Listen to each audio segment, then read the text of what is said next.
The first time I really remember is when I guess he had baseball tryouts, and Mr. Henry came, and the principal at the time came to me and said, hey, we had some tryouts and they were timing them and thinking 60s, and he said, kid pretty fast.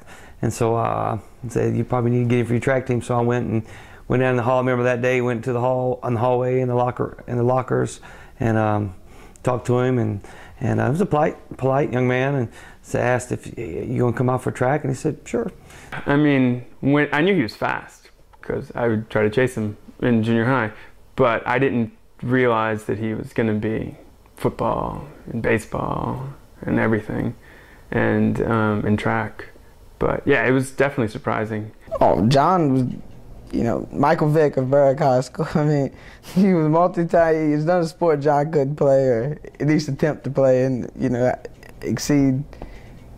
I mean, fastest guy, you know, nobody his records, you know, and the 200 won't ever be broken, as far as I'm concerned. I mean, it takes serious talent to break that, and his relay records, and I'm glad to have my name next to his, you know, on that board. That really means a lot to me.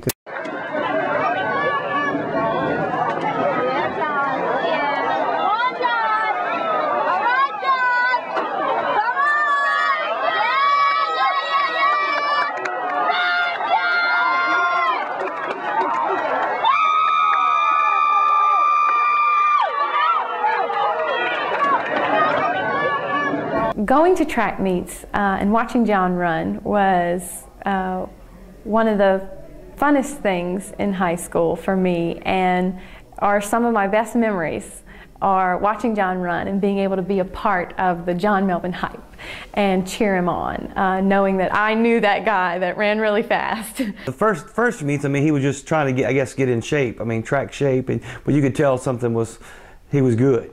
You know, we put him in, you know, I guess in a 400 just to kind of see, and he did quite well for not even training or running anything at all. But you could tell that he was real special, and he kept getting better and better and better every time he ran.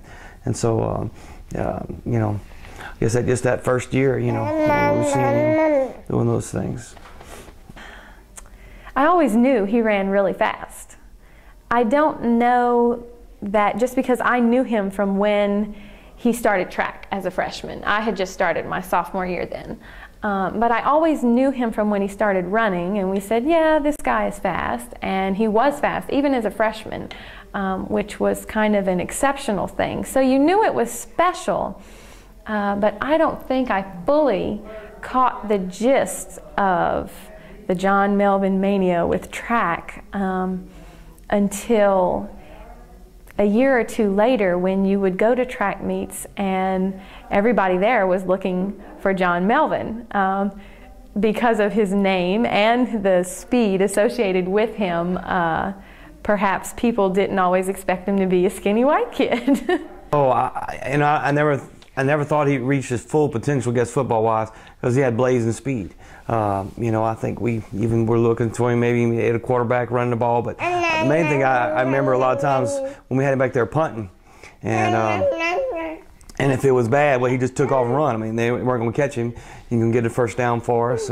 Those are some big things I remember when he played punter. And the other part was, remember when in Morgan City game, and I think that was on the website as far as him running down that guy from across the field all the way. Those are some always things that stick in your memory. You know, remember moments of just John moving very fast. So those are some good memories. And you look at, you know, it's two sides of the story right here, but if you look at each sideline. Oh, definitely. Berwick pumped up, Morgan City a little flat. Inside reverse. Christopher trying to get outside, and he does. Foot race. Flint, Christopher, Melvin catching him from the sideline. Can he make it all the way inside the 10, the 5, and brought down at the 6? Melvin runs him down out of nowhere, but great offensive play that time by the Tigers. Roger Christopher just took this ball on the inside reverse. The first positive thing we've seen really all night from the Tigers. One man to bring him down and keep him in from the goal line. Number 89. Well, the inside reverse, you know, we was down. You know, Berwick was winning. And, you know, the play was a reverse. It's like a reverse counter, you know, and I came through the line, and I had to avoid two of Berwick defenders You know, we was down a lot, and the type of player John Melvin was, even though they was winning, you know, showed his sportsmanship that he didn't give up on the play. You know, he came, he stuck with it, and he dragged it on from the back.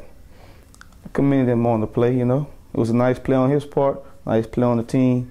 John Melvin, well, take this, look at this, just inside reverse, inside handoff, just good move right here by Christopher to take it in, slips a couple tackles, takes it up the left sideline, and just Melvin's going to get one hand on him to bring him down inside the 10. One of my fondest memories of John as an athlete was right here at UL. John was running the 200 meters in the regional, and I was setting up to video his race, and somebody nudged me on the shoulder, a guy next to me, and he said, are you here to tape Melvin? I said, yeah, I am. How did you know? He said, I didn't. He said, but if you look to our left, and there was about 12 people there, all lined up with their camcorders filming. I said, why?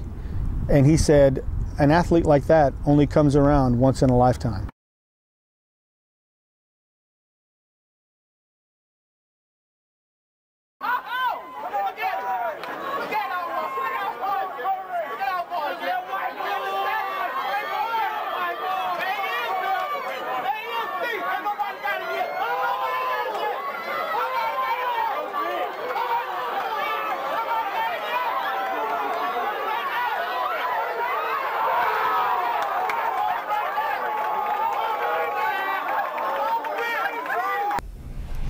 Sophomore year, I think, I always had gum in my locker.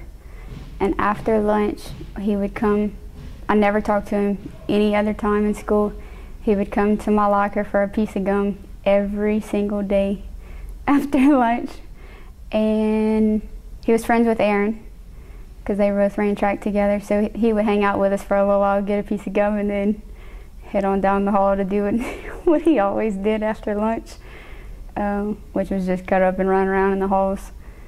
I think that the spiritual side of him, he didn't show it to too many people, and I know when I first met him, I just never imagined him to have the thoughts and views and all the knowledge that he had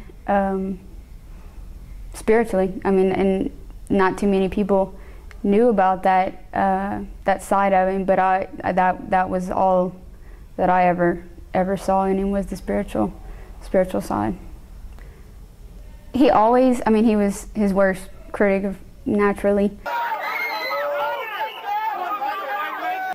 But always wanted to do better, but was, I mean, just kind of rolled with it. Didn't really, you know, if I do good, I do good. If I do bad, I do bad. Never really, he had high expectations for himself, but never really beat himself up too bad. I think he was more worried about, you know, impressing mom and dad and everybody else being proud of him. But as far as being, I mean, an all-star athlete, he never looked at himself that way. Even in school, could care less about, you know, the titles and the awards and the different little things. He never worried about that stuff. I think he just had fun doing it, just enjoyed being, you know, competing and being athletic. He enjoyed it.